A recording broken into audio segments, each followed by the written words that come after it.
የትግራይ ላይ የነበረው ግጭት ሙሉ አውዱን ማየት ካልተቻለ እንደዚህ አይነት ኢንሲደንት እያነሱ መነጋገር ያስቸግራል።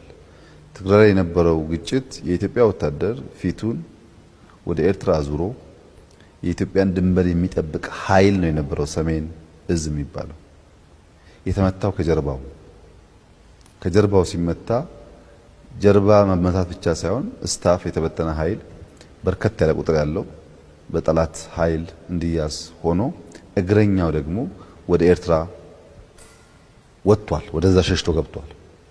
ተደራጅቶ ተጠናክሮ ተመልሶ እንዲመጣ የተደረገው። በዚህ ሂደት ውስጥ የኤርትራ መንግስት የኛ ወታደር የነሱን ድንበር አቋርጦ ሲገባ አደጋ ደርሶበት ሲገባ የተቀበሉበት ያበሉበት መልሶም ደግሞ እንደ ምርኮኛ ሳይቆጥሩ እናውጣዋለን ስንል የፈቀዱበት መንገድ ከፍተኛ ምስጋና የሚገባው ነው። የትኛውም ጎረቤት ሀገር ቢሆን ይህን በቀላሉ አያደርገውም። የኤርትራ መንግስት ከኢትዮጵያ ሕዝብና መንግስት ጋር ቆሞ የኛ ወታደር ጥቃት ሲደርስበት አብሮ የቆመበትን ጊዜ በከፍተኛ አድናቆትና ክብር ነው የምናየው። ይሄ መቼም ታሪክ የሚሽረው ጉዳይ አይደለም። ነገር ግን ያን ውለታ ከዋሉ በኋላ ወደ ትግራይ ግዛት እንዴት ነው የገቡ የመጡት ለሚለው ጉዳይ ሁለት ነው ምክንያቱ። አንደኛው እነሱ አንዲት ሜትር ወደ ኢትዮጵያ ሳይገቡ ቲፒኤልኤፍ ሮኬት እየተኮሰ ጋብዟቸዋል።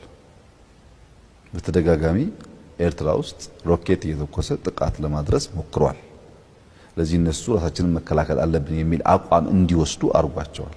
ኤርትራ ወደ ትግራይ የመጣበት ምክንያት ግን አንድም የሚከላከለው የመከላከያ ኃይል ስፍራውን ለቋል። ሁለተኛም ሮኬት እየተኮሱ ስለዚህ ራሱ ለመከላከል እንጂ የኢትዮጵያን ሰራዊት ለማገዝ አይደለም የገባው ነው። የኤርትራ ወታደር ወደ ትግራይ የገባው የራሱን ደህንነት ለመከላከል ነው።